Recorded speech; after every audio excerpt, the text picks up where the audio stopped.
તો ચાલો વિદ્યાર્થી મિત્રો, આપણે હવે જે વિદ્યુત રસાયણ પૂરું થયું છે એ વિદ્યુત રસાયણના સ્વાધ્યાયની આપણે ચર્ચા કરીશું અને સ્વાધ્યાયના જે દાખલા છે એની ગણતરી કરશું, એટલે એના ઉપરથી તમને આઈડિયા આવશે. ચાલો, હવે પ્રથમ છે આપણી પાસે જે સ્વાધ્યાયનો 3.1 જે પ્રશ્ન છે કે નીચેની ધાતુના તેમના ક્ષારના દ્રાવણોમાંથી એકબીજાને વિસ્થાપિત કરતા ક્રમમાં ગોઠવો. એટલે એનું મિનિંગ મેં તમને જે સક્રિયતા શ્રેણી લખાવેલી હતી, બરોબર છે, એ સક્રિયતા શ્રેણી પ્રમાણે તમારે આને આયોજનબદ્ધ ગોઠવવાનું રહેશે. કે ઉપરથી નીચે મેં તમને ટ્રીક આપેલી હતી, સોમ, સીતા, હાલે, ટીનિયા, ક્રેજી, એમએસઓ કે પોલી. આ રીતનો જે તમારી ક્રમ છે એમાંથી સૌથી વધારે સક્રિય હોય એ ધાતુને નીચે રાખો, પછી જેમ જેમ સક્રિયતા ઘટતી જાય એમ ધાતુને ઉપરના ક્રમમાં ગોઠવતા જજો. એટલે 3.1નો જે ક્વેશ્ચન છે એ આસાનીથી સોલ્વ થશે. ચાલો, એક થિયરિકલ છે એટલે કે હું કદાચ નહીં કરાવું, પણ દાખલાવાળા હશે એ બધા હું આઈ થિંક કરાવીશ તમને. ચાલો, એટલે હવે છે આપણી પાસે દાખલા નંબર 3.2. હવે જો આ સેમ એ જ રીતના છે, પણ આમાં તમને પોટેન્શિયલ આપેલા છે. કેટલું કીધું છે? કેમાંથી કે પ્લસમાંથી કે, એજી પ્લસમાંથી એજી, સિલ્વર મર્ક્યુરીમાંથી મેગ્નેશિયમ અને ક્રોમિયમ. એટલે અહીંયા ક્રમ ગોઠવવાનો છે તમારે કયો? કે સર રિડક્શન કરતા. રિડક્શન કરતા એટલે શું થશે? કે અહીંયા ધ્યાન આપજો, રિડક્શન કરતા એટલે કે જેનું શું થતું હોય? ઓક્સિડેશન થતું હોય. એટલે કે ઓક્સિડેશન થતું એટલે ઇલેક્ટ્રોન ગુમાવવાની વૃત્તિ. કેની વૃત્તિ વિદ્યાર્થી મિત્રો? ઇલેક્ટ્રોન ગુમાવવાની. તો ઇલેક્ટ્રોન ગુમાવવાની સૌથી વધારે વૃત્તિ કોની હોય? તો આ 5માંથી સૌથી વધારે પોટેશિયમ ગુમાવે સક્રિયતા શ્રેણી આધારે. પછી કોણ? તો પછી આવશે મેગ્નેશિયમ. પછી કોણ આવશે? પછી આવશે ક્રોમિયમ. ધ્યાન આપજો, પછી ક્રોમિયમ આવશે. ત્યારબાદ આવશે મર્ક્યુરી. અને સૌથી ઓછો ઇલેક્ટ્રોન જો ગુમાવવાની વૃત્તિ હોય તો એ કોની પાસે હોય છે? સિલ્વર પાસે હોય છે. તો આઈ હોપ તમને આઈડિયા આવી ગયો હશે. બહુ ઇઝી દાખલો છે. ચાલો, ત્યારબાદ હવે આપણી પાસે આ જે પ્રશ્ન છે, આ એવો પ્રશ્ન છે કે તમને ગેલ્વેનિક કોષનું આપેલું દીધું છે, ઝિંક સિલ્વર એવી રીતના આપી દીધું છે. એટલે આકૃતિ દોરો, કયો વિદ્યુત ધ્રુવ ઋણભારી છે. એટલે તમારે શું દોરવાનું છે? આખો ડેનિયલ કોષ. ખાલી ફક્ત અહીંયા જે તમારે સિલ્વર આપ્યું છે એની જ્યાં અહીંયા આપણે ડેનિયલ કોષમાં કોપર લેતા એની જગ્યાએ તમારે ખાલી શું લેવાનું છે? સિલ્વર લેવાનું છે. બાકી બધી વસ્તુ કે કયો ઋણભારી થશે, એટલે કોણ આમાંથી ઋણ હશે? તો આઈ થિંક મારા ખ્યાલ પ્રમાણે ઝિંક હશે, કારણ કે ઝિંક ઇલેક્ટ્રોન ગુમાવે. એટલે મેં તમને એક આઈડિયા આપ્યો તો લોન, બરોબર છે, loan, left side oxidation, anode negative, RrCp, બરોબર છે. એ રીતના પછી કોષ પ્રવાહનું વહન કરતા વાહકો. પછી દરેક વિદ્યુતધ્રુવ પર વ્યક્તિગત પ્રક્રિયા, એટલે વ્યક્તિગત એટલે એનોડ અને કેથોડની તમારે પ્રક્રિયા આપવાની રહેશે. ઓકે, ચાલો, હવે છે આપણી પાસે જે 3.4મો જે દાખલો છે, ધ્યાન આપજો. 3.4 આ ઇમ્પોર્ટન્ટ દાખલો છે. તમને આપેલું શું છે કે જે ગેલ્વેનિક કોષમાં નીચેની પ્રક્રિયા થતી હોય એનો પ્રમાણિત એટલે કે E0 સેલ મેળવો. શું મેળવવાનું છે વિદ્યાર્થી મિત્રો? E0 સેલ મેળવવાનું છે. અને બીજું કામ શું કરવાનું છે કે તમારે એનો ડેલ્ટા G અને સંતુલન અચળાંક Kc તમારે મેળવવાનો છે. તો પહેલી પ્રક્રિયા આપણે લઈએ. ચાલો, પહેલી પ્રક્રિયાની આપણે ચર્ચા કરીએ. એટલે આપણને આપેલી છે ક્રોમિયમ આપેલું છે ને કેડમિયમ આપેલું છે. તો આમાંથી કોનું ઓક્સિડેશન થશે અને કોનું રિડક્શન થશે? તો આઈ થિંક ક્રોમિયમ જે છે એ ક્રોમિયમનું શું થશે? ધ્યાન આપજો, ક્રોમિયમનું શું થાય છે? જુઓ તો અહીંયા 0 ઓક્સિડેશન અવસ્થા છે, અહીંયા +3. એનો મિનિંગ આનું શું થાય છે? ઓક્સિડેશન. એટલે ક્રોમિયમ ક્યાં હશે? એનોડ ઉપર. અહીંયા શું થાય છે? +2માંથી 0. એનો મિનિંગ આ રિડક્શન થાય છે, એટલે આ રિડક્શન ક્યાં હશે? કેથોડ ઉપર હશે. ચાલો, બંનેના E0ના મૂલ્ય તમે લખી શકો છો. તો અહીંયા હું ક્રોમિયમ છે એ પ્લસમાંથી ક્રોમિયમ +3, તો આનું ઓક્સિડેશનનું મૂલ્ય જે છે એ છે 0.74 વોલ્ટ. બરોબર છે? શું થશે? 0.74 વોલ્ટ. ત્યારબાદ આપણી પાસે શું હશે? કેડમિયમ +2માંથી CD, આનું હશે -0.40 વોલ્ટ. આ કયા તરીકે વર્તે? એનોડ તરીકે. અને આ કયા તરીકે વર્તે? કેથોડ તરીકે. બરોબર છે? તો ચાલો, હવે એના ઉપરથી તમને શું મળી જશે? સર અમને એના ઉપરથી E0 સેલ, પહેલાનું સાંકેતિક નિરૂપણ લખી નાખો. Cr માંથી Cr+3 21 સોલિડ, ક્ષાર સેતુ CD+2 21 CD સોલિડ. ઓકે, આ પ્લસ ઓર માઇનસ મેં આપેલા છે. ચાલો હવે આનો E0 સેલ મેળવવાનો છે, તો E0 cell is equal two ER minus EL. Right minus left, right કોણ હોય? રિડક્શન, રિડક્શન એટલે કેટલું? 0.40 minus 0.40 minus 0.74 is equal two plus 0.34, કારણ કે માઇનસ માઇનસ પ્લસ વોલ્ટ. તમને E0 સેલ પ્રાપ્ત થશે પહેલા સમીકરણ માટે. ચાલો હવે તમને E0 સેલ મળી જાય એનો મિનિંગ તમને ડેલ્ટા જી અને સંતુલન અચળાંક ઇઝીલી પ્રાપ્ત થશે. તો ડેલ્ટા જી માટેનું અહીંયા હું સૂત્ર મૂકું છું કે delta G 0 is equal to minus NF E0 cell. ચાલો માઇનસ ઇલેક્ટ્રોનનો ફેરફાર કેટલો હશે? તો ધ્યાન આપજો, અહીંયા સમીકરણ સંતુલન, અહીં 2 ઇલેક્ટ્રોન, અહીં 3. આને હું 2 વડે ગુણું તો 6, આને હું 3 વડે ગુણું તો આ 6, એટલે કુલ ઇલેક્ટ્રોનનો ફેરફાર 6. ફેરાડે અચળાંક 96500.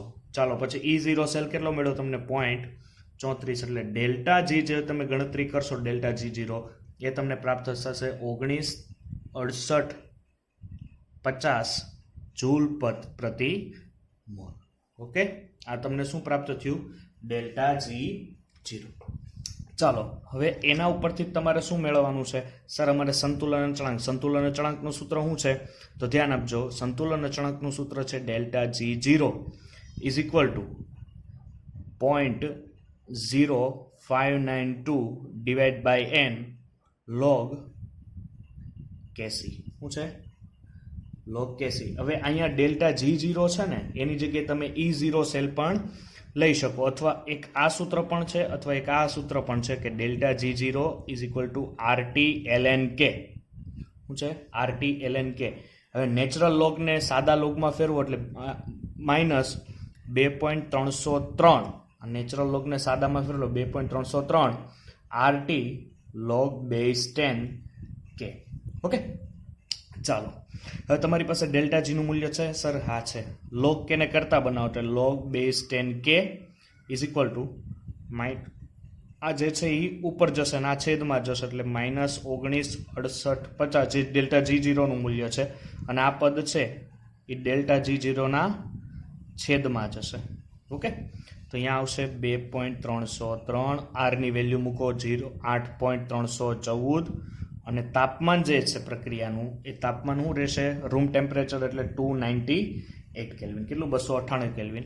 એટલે તમને 34.5 જવાબ આવશે log base 10K.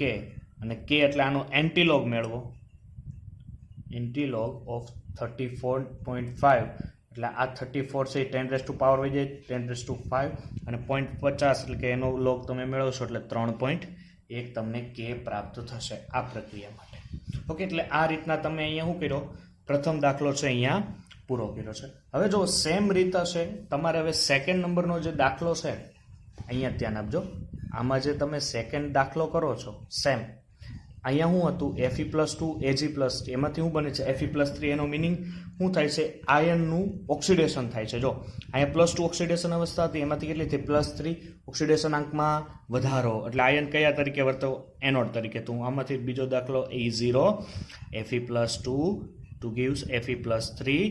એનો જે મૂલ્ય છે એ આગળ તમારી બુકમાં જે સક્રિયતા શ્રેણી છે ત્યાં મૂલ્ય આપેલું છે E0. હવે શું છે તમારી પાસે? Ag નું શું થાય છે? રિડક્શન. +1 ઓક્સિડેશન અવસ્થામાંથી 0 એટલે કેથોડ તરીકે, તો Ag+ માંથી શું બને છે? Ag. એનું મૂલ્ય હશે 0.80 વોલ્ટ. ઓકે, ચાલો હવે તમે શું કરશો વિદ્યાર્થી મિત્રો કે હવે સર અમે કરીએ કે ફરીથી શું કરશું આપણે? એ જ મૂલ્ય E0 સેલ મૂકો, E0 cell right minus left હવે નથી લખતો, ડાયરેક્ટ મૂલ્ય લખી શકું છું 0.80 માઇનસ 0.77 એટલે મળશે 0.03. ચાલો ડેલ્ટા જીને મૂલ્ય મૂકો, delta G is equal to minus NF. NF કેટલું થશે? n તો અહીંયા 2 નો ફેરફાર છે.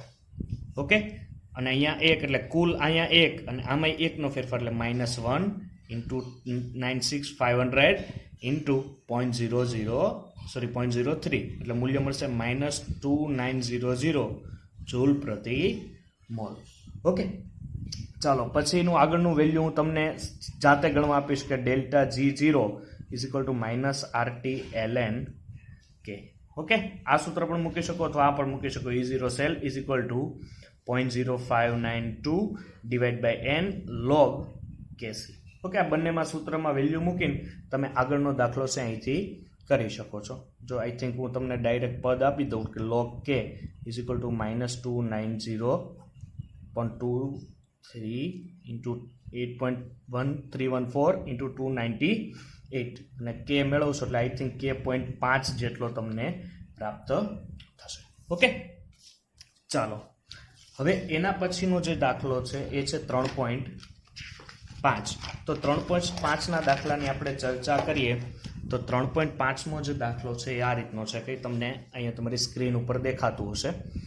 તો જુઓ, નીચેના કોષના 298 કેલ્વિન તાપમાને તમારે શું કરવાનું છે, ધ્યાન આપજો કે તમારે કરવાનું છે નન્સ્ટ સમીકરણ અને EMF લખો. હું લખવાનું છે નન્સ્ટ અને EMF. તો આ બધા ઇક્વેશનમાં એક વસ્તુ પહેલાં કોમન યાદ રાખો કે કોનું ઓક્સિડેશન ને કોનું રિડક્શન થાય છે એ લખો. નન્સ્ટ માટે શું થશે, નન્સ્ટનું સૂત્ર E cell is equal to E0 cell minus 0.0592 divide by m. જો ઘણી વાર શું થાય છે, 0.592 પાછળ લખે છે પણ અને ઘણા લખતા પણ નથી, એટલે log base 10 એનોડના છેદમાં કેથોડ. ઓકે, ચાલો પ્રથમ જે આપણી પાસે છે એનું લખો તો શું થશે. પેલું જો તમારે આ સાઈડમાં જ ગણતરી કરવાની છે, હું ડાયરેક્ટ તમને ગણતરી કરીને આપું છું એટલે થોડુંક ધ્યાન આપજો. EMF મેળવવાનું, EMF એટલે E સેલ. ઓકે, ચાલો E0 સેલ છે એટલે E0 અલગથી હું રાઈટ માઇનસ લેફ્ટ નથી કરતો, પણ બંનેના મૂલ્ય મને ખબર છે. તમારે યાદ રાખવા કે રાઈટ માઇનસ લેફ્ટ એટલે આનું સર mgનું શું થશે, આ એનોડ તરીકે વધશે અને કોપર કયા તરીકે વધશે, કેથોડ, જે સક્રિયતા શ્રેણીમાં તમને આઈડિયા હોવો જોઈએ. તો રાઈટ માઇનસ લેફ્ટ થતા હશે તો રાઈટ એટલે રિડક્શન, એટલે કોપર માઇનસ મેગ્નેશિયમ કરવું પડે, એટલે કોપરનું થાય 0.34 અને મેગ્નેશિયમનું થશે -2.36 વોલ્ટ. બરોબર છે, એટલે રાઈટ માઇનસ લેફ્ટ મેં અહીંયા ડાયરેક્ટ કરી નાખ્યું છે 0.0592 ડિવાઈડ બાય ઇલેક્ટ્રોનનો ફેરફાર 2 log. ચાલો આ જે એનોડના છેદમાં કેથોડ એટલે એનોડ કયું છે આ મૂલ્ય, એટલે આઈ થિંક એ 0.01 ડિવાઈડ બાય 0.0001. બરોબર છે, અહીંયા 10⁻³ પણ તમે કરી શકો છો અને અહીંયા 10⁻⁴ પણ તમે કરી શકો છો. બરોબર છે, અને આ જે તમે આખી ગણતરી કરશો એટલે ઈ સેલનું મૂલ્ય મળશે 2.67 વોલ્ટ. કેટલું મળે છે, 2.67 વોલ્ટ. એ જ પ્રમાણે હવે બીજો દાખલો કરીએ. ઓકે, તો ફરીથી એનું ઈ સેલ મેળવો. પાછું આમાંથી કોણ એનોડ કોણ કેથોડ તમારે લેવું પડશે. તો આઈ થિંક Fe છે, આયન છે, એ કયા તરીકે વર્તે છે, સોરી કેથોડ તરીકે વર્તશે, અને સોરી એ એનોડ તરીકે વર્તશે અને હાઇડ્રોજન વિદ્યુત ધ્રુવ કેથોડ તરીકે વધશે, કારણ કે એની ઓક્સિડેશન અવસ્થા અહીંયા +1 હતી અને +1 માંથી શું તમને જોવા મળે છે 0, અહીંયા 0 હતી ને એમાંથી +2 એટલે આની ઓક્સિડેશન અવસ્થામાં વધારો. અને હાઇડ્રોજનનો E0 સેલ કેવો હોય, ઓલવેઝ 0. ત્યારબાદ આયનનો કેટલો હશે, -0.44. ઓકે, ફરીથી શું કરશો, 0.0592 ડિવાઈડ બાય 2 જ આવશે, કારણ કે આને તમારે 2 વડે ગુણવા પડશે. અહીં ઇલેક્ટ્રોનનો ફેરફાર 2 છે એટલે અહીં 2 વડે ગુણવા પડશે. લો એનોડના છેદમાં કેથોડ. તો કોણ એનોડ અને કોણ કેથોડ, સર આપણી પાસે અત્યારે આ પ્રમાણે જોઈએ તો લેફ્ટ સાઈડ એટલે કે આયન છે એ શું હશે, એનોડ તરીકે વર્તે છે, એટલે 0.001 એની સાંદ્રતા 0.001. જ્યારે હાઇડ્રોજનની કેટલી છે 1, અને હાઇડ્રોજનને તમે કેટલા વડે ગુણ્યા 2 વડે, એટલે આનું તમારે શું આપવાનું, સ્ક્વેર. પણ અહીં સ્ક્વેર આપો કે ન આપો કોઈ ફેર પડતો નથી. ચાલો આની કુલ જે ગણતરી કરશો એને કારણે તમને જવાબ મળશે 0.53 વોલ્ટ. કેટલો મળશે, 0.53. જો ધ્યાન આપજો, તમારે આ ગણતરી કરવાની છે. હું ડાયરેક્ટ જવાબ લખું છું પણ મેં ગણતરી કરેલી છે એટલે મને આઈડિયા છે એટલે આ જવાબ છે, પણ તમે જાતે ગણતરી કરજો તો જ તમને દાખલાનો આઈડિયા આપશે. ચાલો થર્ડ છે આપણી પાસે ફરીથી એ જ પ્રમાણે E cell is equal to E right minus left. ચાલો હવે શું છે આપણી પાસે, ટીન છે, SN અને કોણ છે, હાઇડ્રોજન છે. તો ટીન અને હાઇડ્રોજનમાંથી ફરીથી કોનું ઓક્સિડેશન થશે, તો ઓક્સિડેશન કોનું થાય, ટીનનું, કારણ કે સક્રિયતા શ્રેણી પ્રમાણે તમને આઈડિયા હોવો જોઈએ. સોમ સીતા હા લે, ટીનિયા એટલે હાઇડ્રોજન પછી ટીન આવે એટલે ટીનનું શું થતું હોવું જોઈએ, ઓક્સિડેશન. એટલે હાઇડ્રોજનનો E0 સેલ કેવું હોય, ઓલવેઝ 0. આનો કેટલો હશે, -0.14, ફરીથી 0.0592 ડિવાઈડ બાય 2, પછી log ડિવાઈડ બાય 2, ઇલેક્ટ્રોનનો ફેરફાર 2. આને મારે ફરીથી 2 વડે ગુણવો પડશે કારણ કે અહીંયા એક H+ જ છે. ચાલો એનોડના છેદમાં કેથોડ, એનોડ ટીન છે, એનું સાંદ્રતા છે 0.050 ના છેદમાં આની કેટલી છે વિદ્યાર્થી મિત્રો 0.020, પણ એનો શું કરવો પડશે સ્ક્વેર, કારણ કે તમે એને તત્વયુગ્મિતીય 2 વડે ગુણેલું છે. આની જે પણ તમે વેલ્યુ મેળવશો ગુણાકાર કરશો એને આધારે 0.078 વોલ્ટ તમને પ્રાપ્ત થશે. ચાલો આપણી પાસે હવે ચોથું જે સમીકરણ છે, ચોથું સમીકરણની આપણે ચર્ચા કરીએ તો આપણી પાસે છે પ્લેટિનમ. ધ્યાન આપજો, પ્લેટિનમ એની આપણે ચર્ચા કરીએ. અહીંયા બંને એક બાજુ Br છે ને એક બાજુ શું છે હાઇડ્રોજન આપેલું છે. તો ફરીથી શું કરશો તમે E0 cell anode minus cathode. હવે તો આઈડિયા આવી ગયો છે. હવે Br નું કેટલું હશે 0.9 વોલ્ટ, જે તમને આગળના કોષ્ટકમાંથી પ્રાપ્ત થશે -0.0592 ડિવાઇડ બાય 2 log, ધ્યાન આપજો 0.0592 log 1 upon, કારણ કે આ બંનેનું શું થાય છે ધ્યાન આપજો, આનું -1 હતું એમાંથી 0 એટલે શું થયું ઓક્સિડેશન આંકમાં વધારો. ઓકે, ત્યારબાદ અહીંયા શું છે, અહીંયા 2 વડે તમારે ગુણવો પડશે એટલે ઇલેક્ટ્રોનનો ફેરફાર 2, અને એના બંનેના મૂલ્ય નીચે લેવાના 0.010 સ્ક્વેર ઇન્ટુ 0.013 સ્ક્વેર. ઓકે, તો ધ્યાન આપજો આ મૂલ્ય જે તમને પ્રાપ્ત થશે -1.298 વોલ્ટ જેટલું તમને ત્યાં પ્રાપ્ત થશે. ઓકે, એટલે આ રીતના તમે દાખલા નંબર 3.5 જોઈ શકો છો, ને એકવાર આ દાખલો સ્ટોપ કરીને પણ આ વિડીયો લેક્ચર્સમાં તમે આને મેળવી શકો છો. ઓકે, ચાલો હવે આપણી પાસે છે, ધ્યાન આપજો,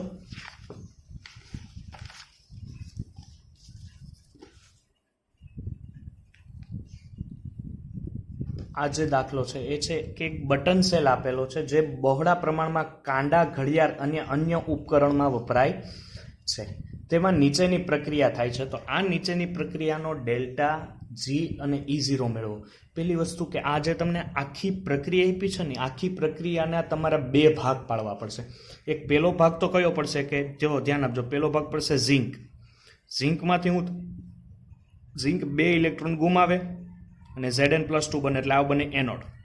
ઓકે, એના E0 નું મૂલ્ય કેટલું હોય છે 0.76 વોલ્ટ હોય છે. કેટલું હોય છે 0.76 વોલ્ટ હોય છે. ત્યારબાદ બીજી પ્રક્રિયા છે સિલ્વર. જે આ પ્રક્રિયા તમારે આ રીતની કરવી પડશે Ag2O. એની પ્રક્રિયા કોની સાથે થશે પાણી સાથે. અને જો આનું એનોડ એટલે ઓક્સિડેશન થયું હોય તો આનું કેથોડ એટલે ઇલેક્ટ્રોન મેળવે. એટલે કેટલા ઇલેક્ટ્રોન મેળવે છે 2, અને 2 ઇલેક્ટ્રોન મેળવીને બનશે 2Ag પ્લસ અહીં 2 ઇલેક્ટ્રોન મેળવે એટલે શું થશે 2OH માઇનસ. શું થશે વિદ્યાર્થી મિત્રો 2OH માઇનસ. બંને બાજુ સમીકરણ સંતુલિત છે. સિલ્વરના E0 સેલનું મૂલ્ય થશે 0.344 વોલ્ટ. કેટલું 0.344. કુલ સમીકરણ લખો એટલે આ 2 ઇલેક્ટ્રોન કેન્સલ. ઓકે, તો મૂકશો તો Zn ડાબી બાજુ Zn Ag2O plus H2O it's give Zn+2 plus 2Ag, એટલે તમને આ કુલ આખું સમીકરણ પ્રાપ્ત થઈ ગયું. અને સાથે સાથે સોરી અહીંયા 2OH માઇનસ મૂકવાનું થઈ ગયું છે. 2OH માઇનસ તમે અહીંયા મૂકી દીધું. ચાલો આ બંને જે એના વોલ્ટેજ છે એ બંને વોલ્ટેજનો તમે જો સરવાળો કરો તો તમને કુલ સરવાળો કેટલો મળે છે, એટલે આખામાં કોસ પોટેન્શિયલ કેટલો છે એ છે 1.104 વોલ્ટ. એટલે તમને E0 સેલ મળી ગયો. ચાલો બેઠું કામ ડેલ્ટા જીના સૂત્રમાં મૂકો -NF E0 સેલ. ચાલો માઇનસ ઇલેક્ટ્રોનનો ફેરફાર 2 ઇલેક્ટ્રોનનો 2 ગુણ્યા 96 500 ગુણ્યા 1.104 વોલ્ટ E0 સેલ, અને ગણતરી કરશો એટલે જવાબ આવશે 213050 જૂલ. ઓકે, આ તમારું કેનું મૂલ્ય આવ્યું ડેલ્ટા G0 નું, જે તમને દાખલામાં માંગેલું હતું. ઓકે, તો ચાલો હવે આપણે આગળ ચર્ચા કરીશું 3.8મો જે દાખલો છે એ 3.8ના દાખલાની આપણે ચર્ચા કરીશું. તો તમને એ 3.7 પહેલાં હું તમને એક ચર્ચા કરી દઉં કે અહીંયા તમને છે ને થિયરિકલ પ્રશ્ન પૂછેલો છે. તો એ તમારી પાસે દર્પણ કે એની કોઈ પણ વ્યવસ્થા હોય તો એમાંથી આ પ્રશ્ન તરત જ સોલ્વ થઈ જશે. વાહકતા અને મોલર વાહકતા વ્યાખ્યાયિત કરો. ઓકે, ચાલો હવે 3.8મો જે દાખલો છે એના ઉપર તમે ખાસ નજર આપજો. હવે મોલર વાહકતાવાળો દાખલો તમને શું આપ્યું છે, KClની મોલર સાંદ્રતા આપી છે. સાંદ્રતા આપી છે એનો મિનિંગ તમને શું આપ્યું છે, અહીંયા C આપેલું છે. ધ્યાન આપજો, અહીંયા શું આપ્યું છે C. ઓકે, આ C જે આપેલું છે એટલે સાંદ્રતા આપી છે. ત્યારબાદ દ્રાવણની વાહકતા એટલે કપ્પા આપ્યું છે કેટલા, તો અહીંયા ધ્યાન આપજો, હું અહીંયા લખું છું કે તમને આપેલું છે સાંદ્રતા C 0.20 મોલર. ત્યારબાદ કપ્પા વાહકતા આપી છે તમને કેટલી 0.0248 આપી છે. કેટલી આપી છે 0.0248. તમને શું કીધું છે મોલર વાહકતા સૂત્ર છે આપણી પાસે મોલર વાહકતા into kappa into 1000 upon C. મૂકો કપ્પાનું મૂલ્ય 0.0248 ઇન્ટુ 1000 અપોન સી સાંદ્રતા 0.20. આની જે ગણતરી કરશો એટલે જવાબ આવશે 124. અને મોલર વાહકતાનો એકમ છે એ છે siemens into centimetre square into mall inverse. Okay, એટલે આ પ્રમાણે તમને દાખલો છે 3.8મો દાખલો છે એ આ પ્રમાણે તમે સોલ્વ કરી શકો છો. ચાલો, હવે છે આપણી પાસે 3.9મો દાખલો. તો 3.9મા દાખલા ઉપર થોડીક એક નજર રાખજો. તો આ સાઈડ હું તમને 3.9 અહીંયા નીચે ગણી દઉં છું, બરાબર છે, ઇઝી પડશે. ધ્યાન આપજો કે 0.01 મોલર KCl એટલે તમને શું આપેલું છે અહીંયા સાંદ્રતા આપી છે 0.001 મોલર KCl દ્રાવણમાં વાહકતાનો કોષનો અવરોધ. અવરોધ એટલે શું આપ્યું છે R આપ્યો છે. કેટલો આપ્યો છે વિદ્યાર્થી મિત્રો 1500 ઓહમ. કેટલો આપ્યો છે 1500 ઓહમ. જો 0.001 મોલર KClના દ્રાવણની વાહકતા એટલે શું આપ્યું છે તમને કપ્પા એટલે તમને આપેલું છે કેટલું મૂલ્ય આપ્યું છે ધ્યાન આપજો કેટલું મૂલ્ય આપ્યું છે 146 × 10⁻³ આપેલું છે. ચાલો, તમારે મેળવવાનું છે કોષ અચળાંક. શું મેળવવાનું છે કોષ અચળાંક. જી પણ લઈ શકો વાહકતા અથવા કપ્પા પણ લઈ શકો. ચાલો, કોષ અચળાંકનું સૂત્ર તમારી પાસે એક હતું કે મેં એક શીખવાડ્યું હતું વિવાહ ઇઝ ઇક્વલ ટુ વાહકો. વિવાહ વાહકો એટલે વિશિષ્ટ વાહકતા ઇઝ ઇક્વલ ટુ વાહકતા ગુણ્યા કોષ અચળાંક. તો હવે વિશિષ્ટ વાહકતા એટલે શું થાય ધ્યાન આપજો. વિશિષ્ટ વાહકતા એટલે થાય તમારે શું કરવાનું છે વાહકતા એટલે શું થશે 1/r કારણ કે G is equal two 1/r અવરોધના વ્યસ્તને વાહકતા કહેવાય ઇન્ટુ કોષ અચળાંક. શું છે કોષ અચળાંક. કોષ અચળાંક એટલે L/A જે તમને સૂત્ર આઈડિયા હતો.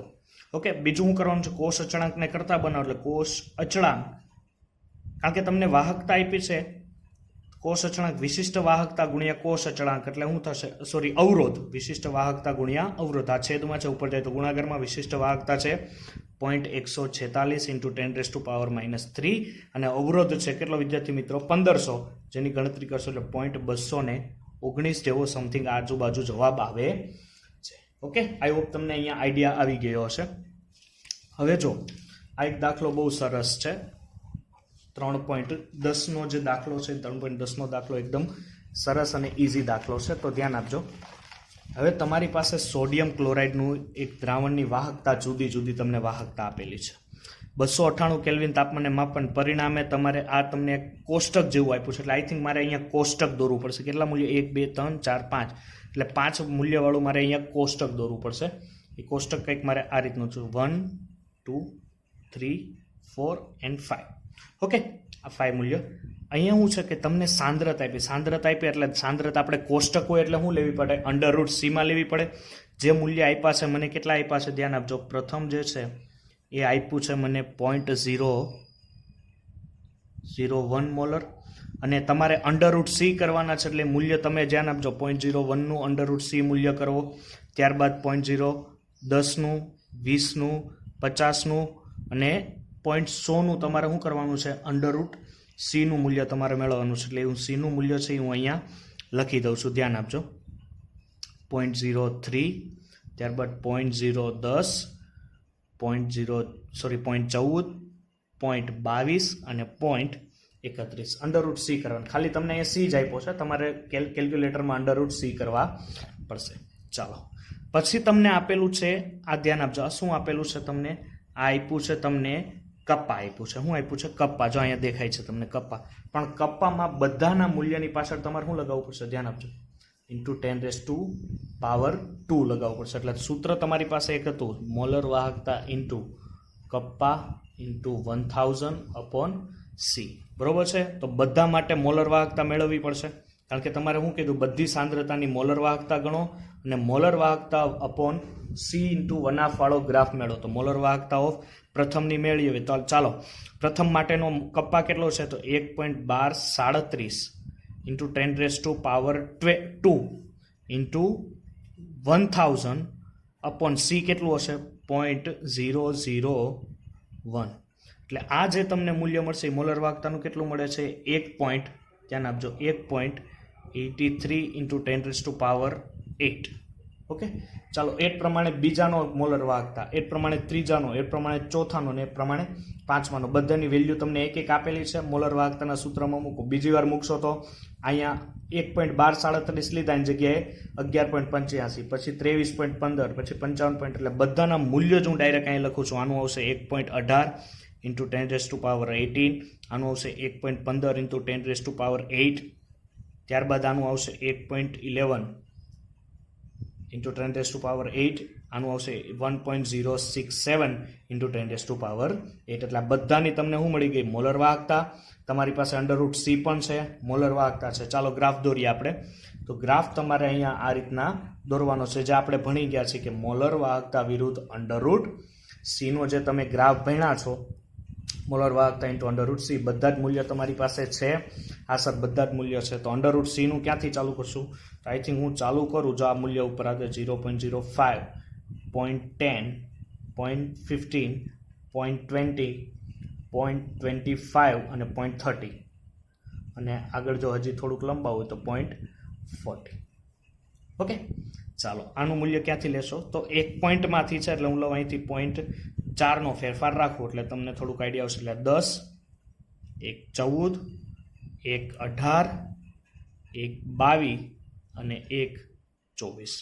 ઓકે, લાસ્ટમાં લાસ્ટ તમે જોઈ શકો છો કે આપણે જો આ મૂલ્યનું મેળવીએ તો અહીંથી જે આ ગ્રાફ મળે છે એ અહીંથી ગ્રાફ લેશો એટલે 0.30 આધારે, એટલે અહીંયા જે તમારી સીમિત મોલર વાહકતા છે, ધ્યાન આપજો, સીમિત મોલર વાહકતાનું મૂલ્ય તમને ખબર છે કે આલ્ફા ઇઝ ઇક્વલ ટુ અહીંયા 1.24 તમને પ્રાપ્ત થાય છે, બરાબર છે. એ 1.24થી થશે એટલે કે અહીંયા તમને સીમિત મોલર વાહકતા મળશે 1.25 ઇન્ટુ 10⁻18. ઓકે, તો ચાલો આઈ હોપ તમને આટલા આઈડિયા આવી ગયો છે, આ રીતના ગ્રાફ દોરવાનો થશે. ચાલો આપણી પાસે હવે જે છેલ્લો ક્વેશ્ચન્સ છે, એ છેલ્લો ક્વેશ્ચન કંઈક આ રીતનો છે. ધ્યાન આપજો, અત્યારે આપણે એક્સરસાઇઝ પાર્ટ 1 જ રાખશું, કારણ કે ખૂબ મોટી એક્સરસાઇઝ છે અને એટલા વિડીયો પણ બનાવવો થોડોક મુશ્કેલ પડશે. એટલે અત્યારે પાર્ટ 1 એક્સરસાઇઝ અત્યારે મૂકું છું. એમાં લાસ્ટ દાખલો છે 3.11, પછી આઈ થિંક 2 જ જેવા પ્રશ્નો રહે છે. તો 3.11 તો અહીંયા ધ્યાન આપજો. હવે તમને શું આપ્યું છે અહીંયા કે સર અમને આપેલી છે સાંદ્રતા આપી છે એસિટિક એસિડની, અને એસિટિક એસિડ છે એ નિર્બળ છે, એટલે કે 0.00241 તમને સાંદ્રતા આપી છે.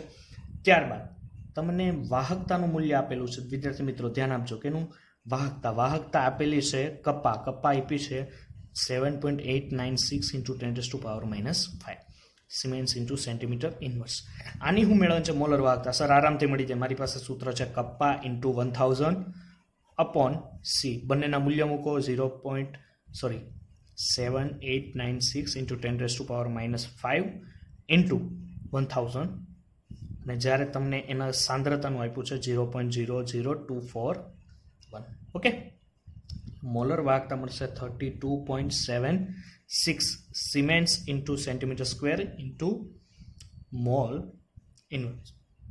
ચાલો પછી મોલર વાહકતા મળી ગઈ. જો એસિટિક એસિડની સીમિત મોલર વાહકતા તમને આપેલી છે, એટલે સીમિત મોલર વાહકતા કેટલી છે 390.5 siemens into centimetre square into mall inverse. Okay, તો ચાલો, તો એ શું કહે છે વિયોજન અચળાંક ગોતો.